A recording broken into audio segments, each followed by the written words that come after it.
Lutuin muna natin guys tong patatas tsaka carrots. Kasi magluluto tayo ng corned beef caldereta.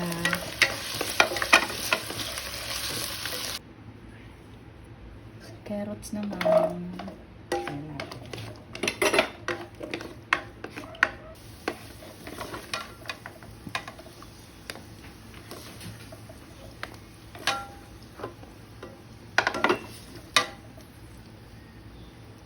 Bell pepper.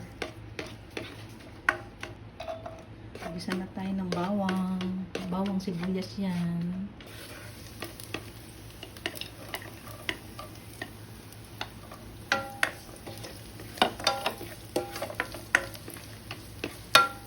Bigyan na natin ang ating corned beef na Del Mundo caldereta flavor.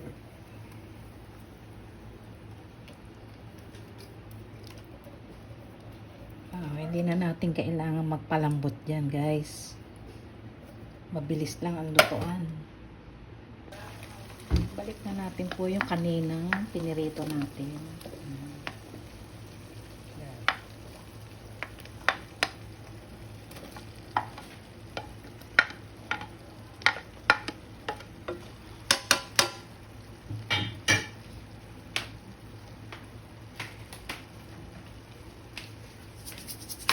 Tayo ng asin tsaka pepper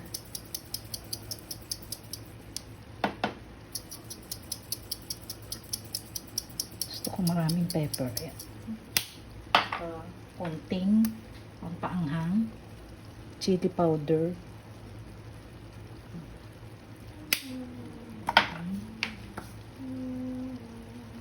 haluin na natin. Tapos lalagyan natin yan ng ginadgad na keso. Lagyan na natin guys ng cheesy keso. Magnolia cheesy. Gagadgarin natin. Oh.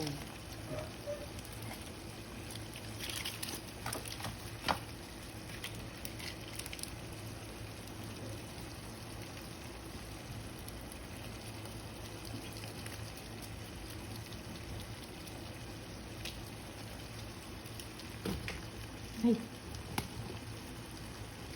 Konting baking. Luto na guys ang aking corned beef caldereta Del Mundo. Thanks for watching.